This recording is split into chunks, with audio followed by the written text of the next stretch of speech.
প্রতি বছর কিন্তু আশুরা আসে। আশুরার এই চেতনা আমরা কয়জন মানুষ উপলব্ধি করার চেষ্টা করি। আমরা অনেকে হয়তো আশুরার রোজা রাখি, আলহামদুলিল্লাহ, খুবই ভালো, এটা গুরুত্বপূর্ণ একটি সুন্নাহ, আমরা সেই জায়গায় আসবো। কিন্তু তার আগে আশুরার চেতনাটা কি, আশুরা কি কথা বলে আমাদের সাথে, আশুরা আমাদের কি বার্তা দেয়, সেটা আমরা খুব কম মানুষই গ্রহণ করি। পৃথিবীর সবচেয়ে বেশি ক্ষমতাধর দেশকে গোটা পৃথিবী সমীহ করে, সারসার বলে, দুর্বল দেশকে পারলে সবাই আগ্রাসন। একজন মুসলমান এর বিপরীতে তিনি আদর্শিক ভিত্তি এটাকে মাথায় রেখে, এটাকে সামনে রেখে তিনি তার পথ চলা নির্ধারণ করবেন না। প্রতি বছর মুহররমের 10 তারিখ বা আশুরা আমাদেরকে সেই বার্তাটা দিয়ে যায়। ফেরাউনের উত্থান দেখে, তার শক্তি সামর্থ্য দেখে, তার অহংকার দেখে, তার দম্ভ দেখে, তার ক্ষমতার দাপট দেখে তার অনুসরণ করেছে লাখো লাখো মানুষ। কিন্তু আল্লাহ তাআলা তাকে নির্মম ভাবে, সকরুণ ভাবে পানিতে নিমজ্জিত করে তার অনুসারীদেরকে সহ সলিল সমাধি করেছেন। শুধু করেছেন তা নয়, কোরআনে আল্লাহ বলেছেন, ওয়াকাযালিকা নুনাজ্জিকা বিবাদানিকা লিতাকুনা লিমান খালফাকা আয়া। হে ফিরআউন, তোমার মতো এরকম পাপিষ্ঠকে, যে নিজেকে খোদা দাবি করে বসে আছো, তোমাকে ধ্বংস করার পর, তোমাকে নিমজ্জিত করে, লাঞ্ছিত করে সমুদ্রে শেষ করার পর তোমার এই দেহকে আমি নষ্ট হতে দেব না। তোমার দেহকে আমি টিকিয়ে রাখবো, যাতে করে পৃথিবীতে তোমার পরে যারা আসবে তোমাকে দেখে তারা শিক্ষা গ্রহণ করে। এখন পৃথিবীতে মানুষের লাশ ফ্রিজ আপ করার বহু সিস্টেম আবিষ্কৃত হয়েছে, বের হয়েছে। একটা মানুষ মারা যাওয়ার পর তার লাশ রেখে দেওয়ার মতো বহু উপায় এখন আছে। কিন্তু আজ থেকে প্রায় কয়েক হাজার বছর আগে, কয়েক হাজার, শত না, কয়েক হাজার বছর আগে পৃথিবীতে মানুষের লাশ বছরকে বছর তো দূরের কথা, মাসকে মাস রাখারও কোনো প্রযুক্তি মানুষের কাছে ছিল না। আল্লাহ রাব্বুল আলামিন অলৌকিকভাবে ফেরাউনের লাশকে টিকিয়ে রেখেছেন। এখনো সেটা মিশরের পিরামিড জাদুঘরে আছে।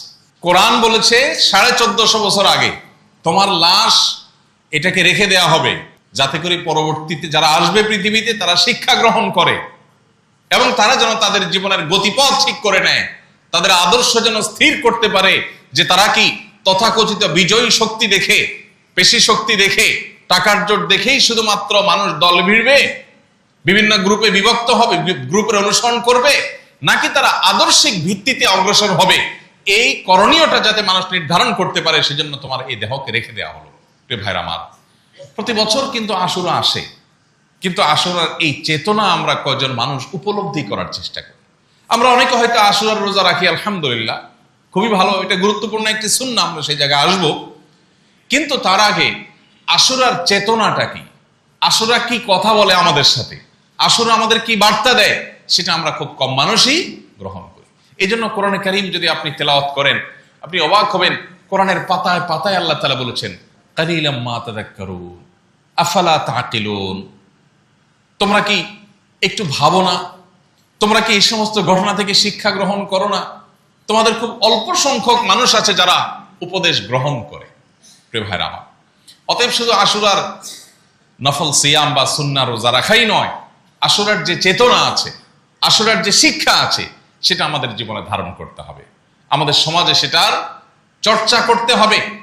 শুধুমাত্র শক্তি আর পাওয়ার দেখে অগ্রসর হওয়া নয়, আমাদের অগ্রসর হতে হবে কি দেখে? আদর্শ দেখে। একজন মানুষ, তিনি মাজলুম, তিনি জুলুমের শিকার, কিন্তু তিনি দুর্বল।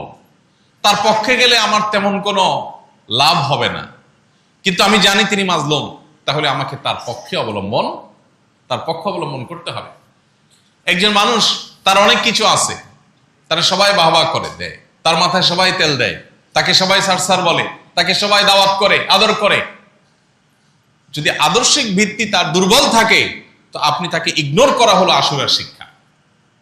আদর্শিক ভিত্তি যদি কারোর শক্তিশালী থাকে, তাহলে তাকে আপনি রেসপেক্ট করা হলো আশুরার শিক্ষা।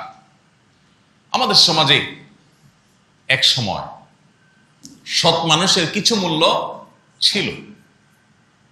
একজন স্কুল শিক্ষক রিটায়ারমেন্টে চলে গেছেন, তাকে দেখলে সমাজের সব মানুষ শ্রদ্ধা করত, সম্মান করত। এখন এই সমস্ত সৎ মানুষের কোনো খাওয়া এই সমাজে নেই। বিশাল বাড়ি করেছেন, বিশাল অট্টালিকা করেছেন, অনেক ব্যাংক ব্যালেন্স করেছেন, অনেক ব্যবসা বাণিজ্য করেছেন, সবাই আপনাকে বলবে বাহ বাহ মাশাআল্লাহ। কিন্তু আপনি কিছু করতে পারেন নাই। সরকারি অনেক বড় কর্মকর্তা ছিলেন, যেহেতু 2 নম্বর টাকা কামাই করেন নাই, সৎ ছিলেন, এই জন্য কিছুই করতে পারেন নাই। কোন রকম একটা মাথা গোজার ঠাঁই আছে হয়তো, আপনাকে কেউ দাম দিবে না, পাত্তা দিবে না। আপনি পাওয়ারে আছেন, সবাই আপনাকে জি হুজুর করবে, পাওয়ারে নাই, আপনারা কেউ বেল দিবে না। এটা একটা অসুস্থ সমাজের চিত্র। এই জন্য এই সমাজ থেকে ভালো মানুষ তৈরি হয় না। প্রত্যেকটা মানুষ দিন দিন অনেক বেশি অপরাধ প্রবণ, অনেক বেশি অন্যায়ের দিকে অগ্রসর হয়ে উঠছে, কারণ সত্যের কোনো মর্যাদা বা মূল্য এই সমাজে নাই। অথচ আল্লাহ রাব্বুল আলামিন মানব ইতিহাসের শুরু থেকে আজও পর্যন্ত সব ক্ষেত্রেই চূড়ান্ত এবং শেষ বিজয় দিয়েছেন সত্যকে, হককে, আর চূড়ান্ত এবং আসল পরাজয় আল্লাহ তাআলা দিয়েছেন বাতিল এবং অসত্যকে। অতএব আমাদেরকে এই শিক্ষাটা, আশুরার এই শিক্ষাটাকে সবসময় ধারণ করতে হবে। আশুরার সর্বশেষ ঘটনা, মুহররমের 10 তারিখের ইসলামের ইতিহাসের সবচেয়ে বড় ঘটনা যেটি কারবালায় ঘটেছে, সেই ঘটনাকেও যদি আমরা অ্যানালাইসিস করি, আপাত দৃষ্টিতে ইয়াজিদ বা তার অনুসারীরা হয়তো মনে করেছে যে তারা বিজয়ী হয়ে গেছে। হোসাইন রাদিয়াল্লাহু তাআলা আনহু সপরিবারে নির্মমভাবে শাহাদাত বরণ করেছেন। বাহ্যিক দৃষ্টিকোণ থেকে মনে হচ্ছে যে তারা পরাজিত হয়ে গেছেন, আর ইয়াজিদ বা তার বাহিনীরা জয়ী হয়ে গেছে, তাদের ক্ষমতা পাকাপোক্ত করতে পেরেছে, তাদের পথের কাঁটা দূর করতে পেরেছে। বাহ্যিক দৃষ্টিকোণ থেকে সেটাই মনে হয়েছে, তাই না? কিন্তু বাস্তবতা কি? আজ তার খুনিরা গোটা পৃথিবীর প্রান্তে প্রান্তরে সবার কাছে ধিক্কৃত, আর হোসাইন রাদিয়াল্লাহু তাআলা আনহু আজ গোটা পৃথিবীতে সমাদৃত। হোসাইন রাদিয়াল্লাহু তাআলা আনহু সঠিক আদর্শের উপরে থাকার কারণে, অন্যায়ের বিরুদ্ধে বলিষ্ঠ অবস্থান নেওয়ার কারণে, নিজের জীবন পরিবার সবকিছুকে বিসর্জন দেওয়ার কারণে আজ তিনি মরেও অমর হয়ে আছেন। আর তখন সাময়িক বিজয় পাওয়া ইয়াজিদ এবং তার বাহিনীরা আজ সারা পৃথিবীর মানুষের কাছে চিরঘৃণিত হয়ে আছে। এ ভাইরা আমার, এই জন্য পৃথিবীর বহু বিজয়ের পেছনে লুকায়িত থাকে অনেক পরাজয়, আবার অনেক পরাজয়ের পেছনে লুকায়িত থাকে অনেক বিজয়ের আনন্দময় ইতিহাস। এই জন্য ইমানদার বাহ্যিক জয় পরাজয়ের চাইতে তার আদর্শিক অবস্থানকে সবচেয়ে বেশি গুরুত্ব আরোপ করবে। এটাই হলো মুহররমের 10 তারিখ বা আশুরার অন্যতম বড় একটা শিক্ষা। আল্লাহ তাআলা আমাদেরকে সেই শিক্ষাকে ধারণ করার, গ্রহণ করার, চর্চা করার তৌফিক দান করুন। আবু হুরায়রা রাদিয়াল্লাহু তাআলা বর্ণিত বুখারী মুসলিমের হাদিসে নবী করিম সাল্লাল্লাহু আলাইহি সাল্লাম থেকে বর্ণিত হয়েছে যে তিনি যখন মদিনায় এসেছেন, মদিনায় আগমন করার পর মদিনার ইহুদিরা প্রিয় নবী সাল্লাল্লাহু আলাইহি সাল্লাম আগমনের পর দেখতে পেলেন যে তারা আশুরার দিনটিতে বিশেষ গুরুত্বের সাথে রোজা রাখে। তখন তিনি তাদেরকে এই দিনের রোজা রাখার বিশেষ গুরুত্ব আরোপের কারণ জানতে চাইলেন, যে তোমরা এই দিনে কেন বিশেষভাবে রোজা রাখো? তখন তারা বলল যে এটা এমন একটা দিন, জাহাদা ইয়ামুন আযীম, এটা একটা বিশাল বড় দিন। নাজ্জাল্লাহু ফীহি মূসা ওয়া কওমাহ ওয়া গাররাকা ফিরআউনা ওয়া কওমাহ ফাসামাহু মূসা শুকরান ফানাহনু নাসুম। তারা বলল যে এই দিনটি একটা বিশাল ফজিলতপূর্ণ দিন, কারণ এই দিনে আল্লাহ তাআলা মূসা আলাইহিস সালাম এবং তার অনুসারীদেরকে অলৌকিকভাবে পানির পথ অতিক্রম করবার তৌফিক দিয়ে তাদেরকে মুক্তি দান করেছেন, আর একই নদে আল্লাহ তাআলা ফিরআউনকে এবং তার অনুসারীদেরকে ডুবিয়ে শেষ করে দিয়েছেন। এই যে আল্লাহ তাআলা সত্যের বিজয় এবং বাতিলের পরাজয়ের এই ঐতিহাসিক ঘটনার সৃষ্টি করেছেন, সেজন্য আল্লাহর কাছে শুকরিয়া আদায় করে মূসা আলাইহিস সালাম রোজা রেখেছেন। আমরাও তার অনুকরণে, তার অনুসরণে রোজা রাখি। তখন নবী করিম সাল্লাল্লাহু আলাইহি ওয়াসাল্লাম বলেছেন, ফানাহনু আহাক্কু বিমূসা মিনকুম ফাসামাহু রাসূলুল্লাহ সাল্লাল্লাহু আলাইহি ওয়াসাল্লাম ওয়া আমারা বিসিয়ামি। এরপর নবীজি সাল্লাল্লাহু আলাইহি ওয়াসাল্লাম বললেন, তোমরা মূসা আলাইহিস সালামের অনুসরণের ব্যাপারে যতটা সিরিয়াস, বা মূসা আলাইহিস সালামের অনুসারী দাবিদার হিসাবে তোমরা যতটা সত্যিকারের অনুসারী, আমরা তার চেয়ে বেশি। সো আমরা এই দিনটিকে আরো বিশেষ গুরুত্বের সাথে রোজা রাখবো। এরপর নবী সাল্লাল্লাহু আলাইহি ওয়াসাল্লাম এই দিন রোজা রাখলেন। এই ঘটনা কম বেশি আমরা সবাই জানি, ইতিপূর্বে আমরা হয়তো অনেকেই বারবার শুনেছি। এর বাইরেও আশুরার এই দিনটিতে, মুহররমের এই দিনটিতে ঐতিহাসিক অনেক ঘটনা ঘটেছে। এর মধ্যে অনেক ঘটনা বিভিন্ন বর্ণনায় উঠে এসেছে, সেগুলো বিশুদ্ধ সূত্রে বর্ণিত হয়েছে, আবার অনেক ঘটনা বিশুদ্ধ সূত্রে বর্ণিত হয়নি, সেগুলোর বর্ণনা নিয়ে নানান আপত্তি আছে। এই দিনের সর্বশেষ ইসলামের ইতিহাসের বড় ঘটনা হলো 61 হিজরিতে কারবালার ময়দানে ঘটে যাওয়া ঘটনা, যেখানে প্রিয় নবী সাল্লাল্লাহু আলাইহি সাল্লামের প্রিয় কলিজার টুকরা দৌহিত্র হোসেন রাদিয়াল্লাহু তাআলা আনহু সপরিবারে ইয়াজিদের মতো নিষ্ঠুর, জালেম, পাপিষ্ঠ, খুনি এবং তার অনুসারীদের হাতে নির্মমভাবে শাহাদাত বরণ করেছে। অর্থাৎ যেই দিনটি আসলে ঐতিহাসিকভাবে একটি আনন্দের দিন ছিল, একটি বিজয়ের দিন ছিল, নবী সাল্লাল্লাহু আলাইহি সাল্লামের দুনিয়া থেকে বিয়োগের পর 61 হিজরি সনে ইরাকের কারবালা নামক জায়গায় সেই দিনটিতে একটি বেদনাদায়ক ঘটনাও ঘটে গেছে। অর্থাৎ একটা ঐতিহাসিক বিজয় দিনে একটি বেদনাবিদুর ঘটনাও ঘটে গেছে। এ হলো মুহররম এর 10 তারিখ তথা আশুরার একেবারে সংক্ষিপ্ত তাৎপর্যের কারণ। কারবালার এই ঘটনা যেটি 61 হিজরি সনে ঘটেছে, এই ঘটনার কারণে গোটা পৃথিবীতে এমন কোনো মুসলমান থাকতে পারে না যে মুসলমান ব্যথিত নয়, যে মুসলমানের হৃদয়ে রক্তক্ষরণ হওয়ার কথা নয়।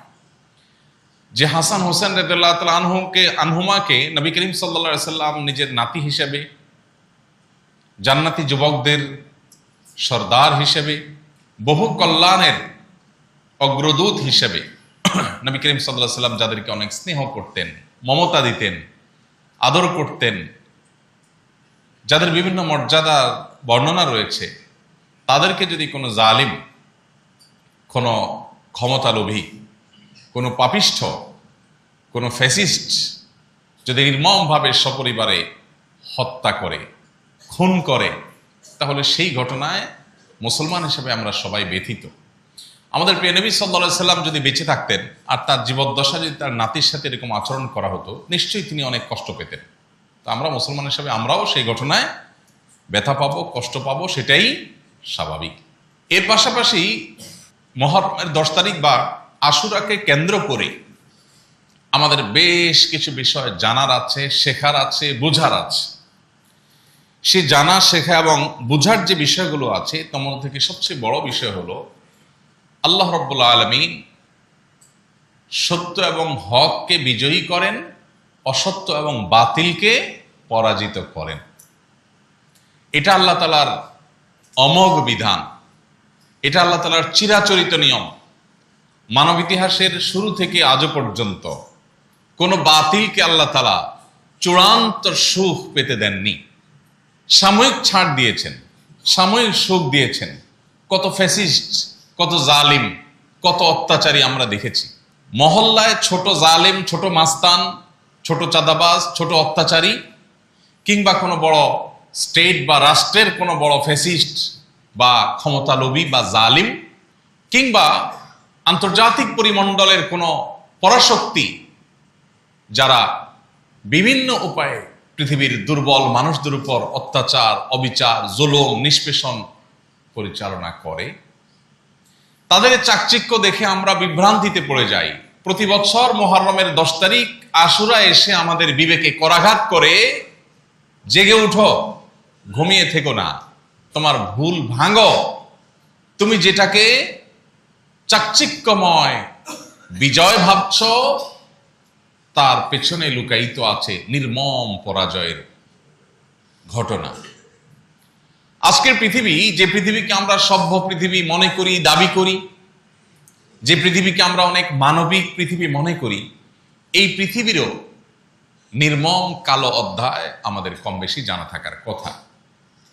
পৃথিবীর সবচাইতে মূল্যবান, নানাবিধ সম্পদে ভরা মহাদেশ সবচেয়ে বেশি দরিদ্র পীড়িত। কেন? কারণ পৃথিবীর উন্নত অংশের মানুষেরা তাদেরকে নিষ্পেষণ করে খাচ্ছে, লুটে নিয়ে যাচ্ছে। এই পৃথিবীটাই আবার মানবতার, মানবাধিকারের, সভ্যতার, আধুনিকতার নানামুখী লেবাস পরে আমাদের সামনে আবির্ভূত হয়। আমরাও সেগুলোকে বাহ বাহ বলে ওয়েলকাম করি। মুহররমের 10 তারিখ আশুরা এসে আমাদেরকে জানায়, তোমরা যেটাকে বাহ্যিকভাবে বিজয়ী শক্তি মনে করছ, যদি আদর্শিকভাবে তারা ভুল পথে থাকে, বিশ্বাসগতভাবে তারা যদি ভ্রান্তির পথে থাকে, তো আজকের চাকচিক্যময় তথাকথিত বিজয়ের বেশে থাকা এই শক্তি ফেরাউনের শক্তির মতো এক সময় নির্মম পরাজয়ের গ্লানিতে ডুবে যাবে। মানুষ হিসেবে আমাদের প্রকৃতিগতভাবে আমাদের প্রবণতা হলো আমরা বিজয়ী ব্যক্তিকে ওয়েলকাম করতে পছন্দ করি এবং বিজয়ী ব্যক্তি, বিজয়ী শক্তি এগুলোর সাথে থাকতে আমরা স্বাচ্ছন্দ্য বোধ করি। তার আদর্শিক জায়গাটাকে আমরা খুব বেশি মূল্য দিতে জানি না। এটা সমাজের সর্বত্র কম বেশি এই রোগ, এই ব্যাধি ছড়িয়ে আছে। আমরা যদি একেবারে একটা ছোট মহল্লার মসজিদ থেকে শুরু করি, একটা মসজিদ করবার সময় বা মসজিদ পরিচালনা করবার সময় আমরা কয়জন মসজিদ এলাকাতে এরকম বা কয়জন মানুষ এরকম পাবো যারা বিভিন্ন মসজিদকে কেন্দ্র করে সমাজের ভালো মানুষগুলোকে খুঁজে আনে যে মসজিদ পরিচালনা করবে। একটা ছোট্ট এলাকাতে একজন প্রতিনিধি নির্বাচন হবে, আদর্শিকভাবে একজন সৎ নিষ্ঠাবান মানুষকে মূল্য দেওয়া হয় কয়টা সমাজে? আপনি দেখবেন ভালো মানুষের ভাত নাই, ভালো মানুষের ভাত নাই। কেন ভাত নাই? কারণ তার শক্তি নেই, কারণ তার টাকা নেই, কারণ তার পাওয়ার নাই। মানুষ তাকে রেসপেক্ট করে না। মুহররমকে কেন্দ্র করে, মুহররমের 10 তারিখকে কেন্দ্র করে, আশুরার দিনকে কেন্দ্র করে আমাদের যে করণীয় আছে, আমাদের যে বর্জনীয় আছে, সে বিষয়গুলোর দিকে আমরা একটু যাই। মুহররমের 10 তারিখ বা আশুরার এই দিনটিকে কেন্দ্র করে সবচেয়ে বড় এবং প্রধান করণীয় হলো আশুরার রোজা রাখা। এটা আমরা সবাই কম বেশি জানি আলহামদুলিল্লাহ। এমনিতেই রমজানের পরে নফল রোজা রাখার জন্য সবচেয়ে আদর্শ মাস হলো মুহররমের রোজা। নবী করিম সাল্লাল্লাহু আলাইহি ওয়াসাল্লাম বলেছেন, আফদালুস সিয়ামি বা'দা রমাদান শাহরুল্লাহিল মুহররম। রমজানের পর সবচেয়ে উত্তম রোজা হলো আল্লাহর মাস মুহররম মাসের রোজা। ওয়া আফদালুস সালাতি বা'দাল ফরিদাতি সালাতুল লাইল। আর 5 ওয়াক্ত ফরজ নামাজের পরে সবচেয়ে উত্তম নামাজ হলো ভোর রাতের তাহাজ্জুদের নামাজ। 5 ওয়াক্ত ফরজ নামাজের পরে যেরকম সবচেয়ে শ্রেষ্ঠ নামাজ তাহাজ্জুদ, এরকম রমজানের রোজার পরে সবচেয়ে শ্রেষ্ঠ রোজা হলো মুহররম মাসের রোজা। এই জন্য এই মাসে আমাদের বেশি বেশি এমনিতেই রোজা রাখতে হবে। নবী করিম সাল্লাল্লাহু আলাইহি সাল্লামকে জিজ্ঞাসা করা হয়েছিল, একজন সাহাবী জিজ্ঞাসা করেছেন তাকে যে, আল্লাহ রাসূল, রমজানের পরে যদি আমি কোনো মাসে রোজা রাখতে চাই, আপনি আমাকে কি সাজেস্ট করবেন? তখন নবীজি বলেছেন, ইন কুনতা সাইমান বা'দা শাহরি রমাদান ফাসুমিল মুহররম। তুমি যদি রমজানের পরে কোনো মাস রোজা রাখতে চাও, তাহলে মুহররম মাসটাতে বেশি বেশি রোজা রাখবে। কেন? ফা ইন্নাহু শাহরুল্লাহ, কারণ সেটা কার মাস? আল্লাহর মাস। এ মাস সম্পর্কে এই রোজা রাখার বিষয়টি বিভিন্ন হাদিসে বর্ণিত হয়েছে। অতএব এই মাসে আমরা নফল রোজা তো রাখবই, আর স্পেশালি এ মাসের আশুরার দিনকে কেন্দ্র করে আমাদেরকে রোজা রাখতে হবে। আশুরার দিনকে রোজা আমরা রাখবো যে, সেই রাখার ক্ষেত্রে নবী করিম সাল্লাল্লাহু আলাইহি ওয়াসাল্লামের সুন্নাহ হলো একটি নয় বরং 2টি রোজা রাখা। আশুরার রোজা কয়টি হবে? 2টি হবে। আশুরার মূল রোজা যেটা, সেটা তো মুহররমের 10 তারিখ আছেই, তার সাথে আরো একটা রোজা প্লাস করতে হবে, হয় 9 তারিখ আর না হয় 11 তারিখ। কেন? সেটাও আমাদের জানার মতো একটা বিষয়, গুরুত্বপূর্ণ বিষয়।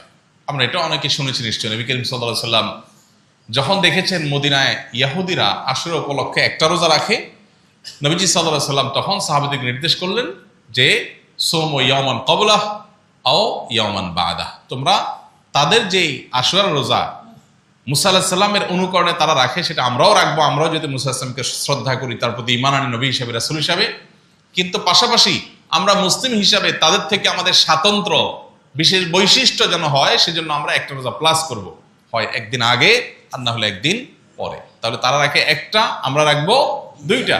নবী সাল্লাল্লাহু আলাইহি ওয়াসাল্লামের পরিষ্কার নির্দেশনা রয়েছে, খালিফুল ইয়াহুদ, তোমরা ইহুদিদের ব্যতিক্রম করো। ইবাদত করার ক্ষেত্রেও তাদের সাথে যেন সাদৃশ্য না হয়, আমাদের যেন স্বাতন্ত্র্য থাকে, আমাদের যেন বিশেষত্ব থাকে, আমাদের ইবাদতে যেন ভিন্নতা থাকে, বৈচিত্র্য থাকে। সেজন্য নবী সাল্লাল্লাহু আলাইহি ওয়াসাল্লাম যেখানে নির্দেশ করেছেন, আজকে সেখানে ইবাদত তো অনেক পরের বিষয়, জাগতিক বিষয় পর্যন্ত আমরা তাদের অন্ধ অনুকরণ করছি। তারা যে শিক্ষাক্রম, তারা যে পাঠ্যক্রম, তারা যে আপনার সভ্যতা, তারা যে কালচার আর কৃষ্টি দিচ্ছে, ওইটাকে আমরা গ্রাসে গিলছি। ওদের কাছ থেকে যদি আপাত দৃষ্টিতে একেবারে চকচকা ভালো কিছু আমরা পাই, সেটাকেও মুসলমান হিসেবে আমাদের পরখ করে দেখতে হবে এবং সেটার মধ্যে আমাদের বিকল্প কোনো পথ খুঁজে বের করার চেষ্টা আমাদের করতে হবে।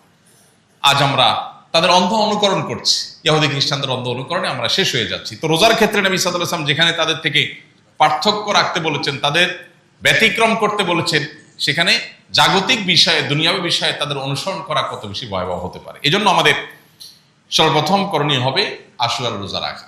আশুরার রোজার 3টা স্তর আছে। তার আগে আশুরার রোজার মর্যাদা সম্পর্কে আরেকটু আমরা বলি। হাদিসটা আমরা শুনেছি, আবু কাতাদা রাদিয়াল্লাহু তাআলা যিনি বর্ণনা করেছেন, সহিহ মুসলিমে রয়েছে। নবী সাল্লাল্লাহু আলাইহি ওয়াসাল্লাম বলেছেন, সিয়াম ইয়াউমি আশুরা আহতাসিবু আলাল্লাহি আন ইউকাফিরা সানাতাল্লাতী ক্বাবলা। আশুরার রোজা এটা পূর্বের 1 বছরের গুনাহ মাফ করে দিবে। অর্থাৎ আশুরার রোজা রাখলে বিগত 1 বছরের ছোটখাটো সগীরা যে গুনাহগুলো আমাদের অনিচ্ছাকৃতভাবে অজান্তে নানাভাবে হয়ে গেছে, সেই ছোটখাটো গুনাহগুলো আল্লাহ তাআলা মাফ করে দিবেন এই একটি রোজার মাধ্যমে। এবং এই রোজা রাখার 3টা স্তর আছে। আশুরার রোজার কয়টা স্তর আছে? 3টা স্তর আছে। সবচেয়ে উত্তম, সবচেয়ে আপার ক্লাসের আশুরার রোজা হলো 9 এবং 10 জিলহজ রোজা রাখা। 9 এবং 10 জিলহজ, এটা হলো সবচেয়ে উত্তম। কেন? কারণ নবী করিম সাল্লাল্লাহু আলাইহি ওয়াসাল্লাম বলেছেন, যদি আমি আগামী বছর বেঁচে থাকি তাহলে আমি মুহররমের 9 এবং 10 এই 2 দিন রোজা রাখবো। এটা নবীজি সাল্লাল্লাহু আলাইহি ওয়াসাল্লাম বলেছেন। বর্ণনাকারী সাহাবী বলছেন, এই হাদিসটি বলার পর নবী সাল্লাল্লাহু আলাইহি ওয়াসাল্লাম পরবর্তী বছর মুহররম আসার আগেই দুনিয়া থেকে চলে গেছে, তিনি আর হায়াত পান নাই। তো এই যে নবী সাল্লাল্লাহু আলাইহি ওয়াসাল্লাম তার আকাঙ্ক্ষা ব্যক্ত করেছেন যে আমি সামনে বেঁচে থাকলে 9-10 রাখবো, এখান থেকে বোঝা যায় যে 9-10 এবং 10-11 মধ্যে উত্তম হলো 9-10 রাখা, এটা সবচেয়ে ভালো। যদি কোনো কারণে 9-10 কারোর রাখা সম্ভব না হয়, তাহলে তিনি দ্বিতীয় পর্যায়ের আশুরার রোজা রাখবেন, সেটা হলো 10 এবং 11। আর যদি সেটাও সম্ভব না হয়, কারো শুধু একটা রাখতে পারে, তাহলে শুধু আশুরার দিনটি রাখবে কিনা এটা নিয়ে আমাদের মধ্যে মত পার্থক্য আছে। এটা 3 নম্বর স্তর। অনেক ওলামা ইকরাম বলেছেন যে একেবারে নাইমামত চেকানো ভালো, 2টার দিকেও রাখতে কোনোভাবে না পারে তাহলে শুধু আশুরা রাখবে। আবার অনেক ওলামা বলেছেন যে নবী সাল্লাল্লাহু আলাইহি ওয়াসাল্লাম যেহেতু ইহুদিদের সাথে এই ব্যাপারে রোজা রাখার ক্ষেত্রে তাদের চেয়ে ভিন্ন কিছু করতে বলেছেন, অতএব পারলে 2টা রাখবেন, না পারলে দরকার নেই, তাদের অনুকরণ যেন না হয়। তাহলে মোট 3টা স্তর আমরা পাইলাম। সেই হিসাবে এই বছর আমরা আশুরার রোজা রাখবো কবে? আজ যেহেতু মুহররমের 8 তারিখ, অতএব আজকে সূর্য ডুবার সঙ্গে সঙ্গেই মুহররমের 9 তারিখ শুরু হয়ে যাবে। মুহররমের 9 তারিখ শুরু হওয়া মানে হলো আগামীকালকে আমরা রোজা রাখবো, আর পরের দিন অর্থাৎ রবিবার আমরা রোজা রাখবো। তাহলে সেক্ষেত্রে আজকে সাহারি খেয়ে কালকে রোজা রাখতে হবে, এটা হলো 9 মুহররম। আর কালকে দিবাগত রাতে সাহারি খেয়ে তারপর দিন রোজা রাখতে হবে, সেটা হবে 10 মুহররম, অর্থাৎ রবিবার হবে আশুরার রোজা। সাহাবা ইকরাম এই রোজাগুলো এত গুরুত্বের সাথে রাখতেন যে নিজেরা তো রাখতেন, বাচ্চাদেরকে সাধারণত নফল রোজা রাখার জন্য নির্দেশ দিতেন না, কিন্তু আশুরার রোজা বাচ্চাদেরকে দিয়েও রাখাতেন, বাচ্চাদেরকেও আশুরার রোজা রাখার জন্য উদ্বুদ্ধ করতেন। হাজার হাজার বছর ধরে চলে আসা, সেই মুসা আলাইহিস সালামের সময় থেকে চলে আসা গুরুত্বপূর্ণ একটি ইবাদত হলো এই আশুরার রোজা। প্রত্যেকেরই রোজা রাখার চেষ্টা করা উচিত। আল্লাহ আমাদের সবাইকে সেই তৌফিক দান করুন। তাহলে আশুরা উপলক্ষে প্রথম করণীয় রোজা রাখা, সেই সম্পর্কে আমরা জানলাম। দ্বিতীয় করণীয় হলো একটি হাদিস, যে হাদিসের সনদকে অনেক মুহাদ্দিসগণ যায়িফ বলেছেন। আল্লামা আলবানী, আল্লামা আহমদ শাকির রাহিমাহুল্লাহ সহ অনেক মুহাদ্দিসগণ যায়িফ বলেছেন। আবার ইমাম তিরমিজি রাহমাতুল্লাহ আলাইহি সেটাকে হাসান বা গ্রহণযোগ্য বলেছেন।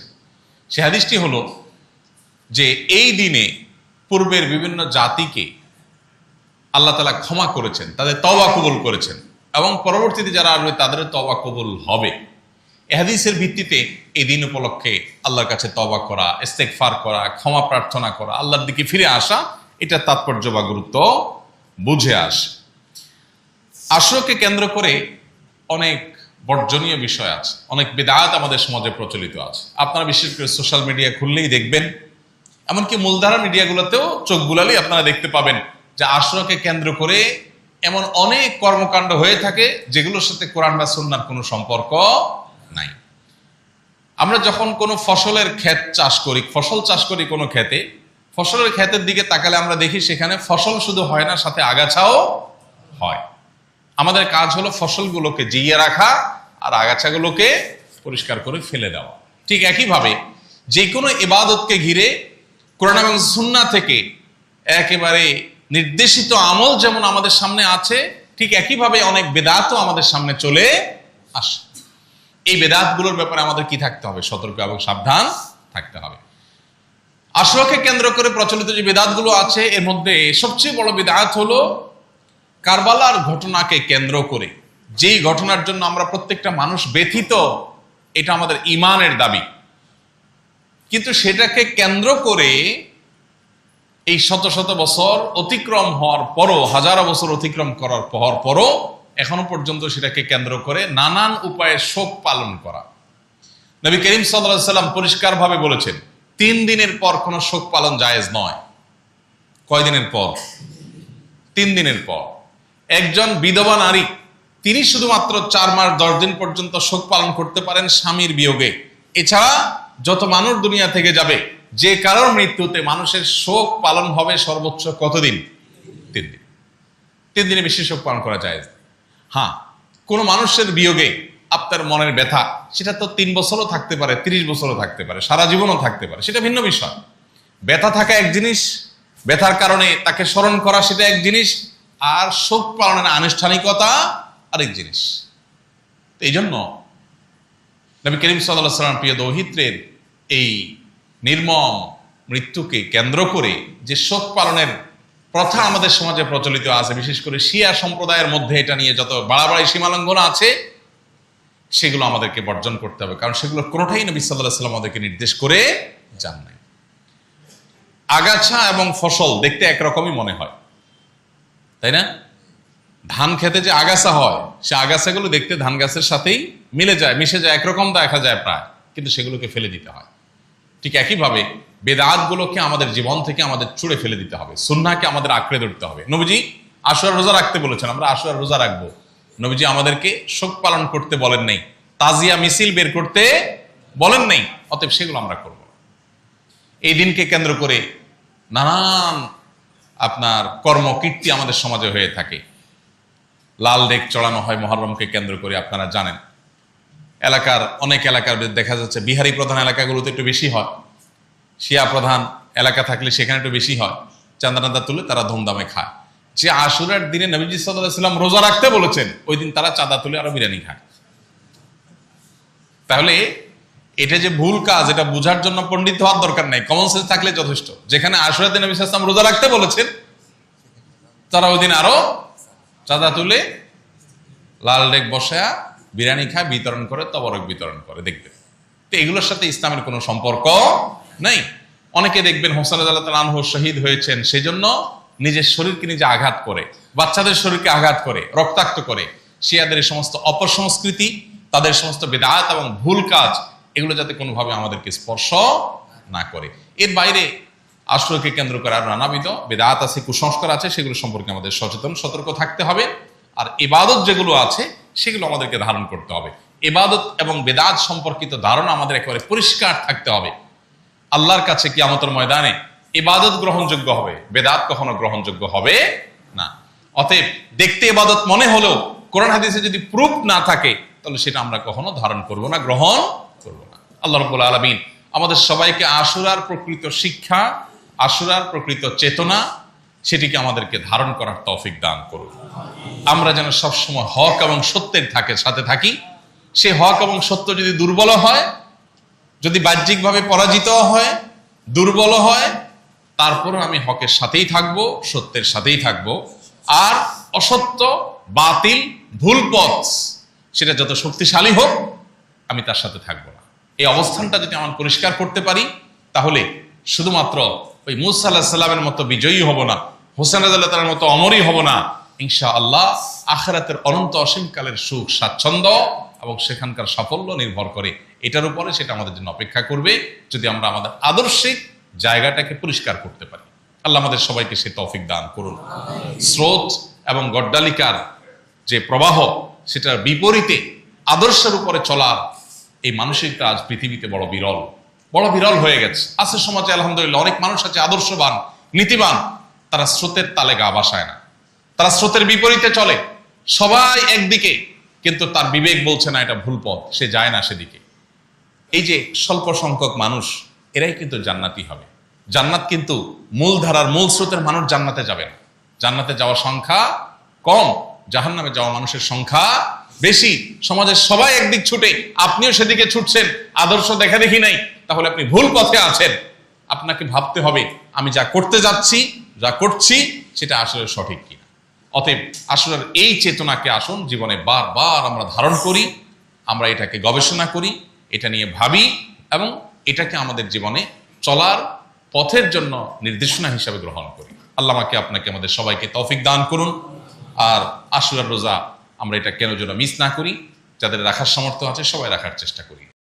আস-সুন্নাহ ফাউন্ডেশন, উম্মার স্বার্থে সুন্নাহর সাথে।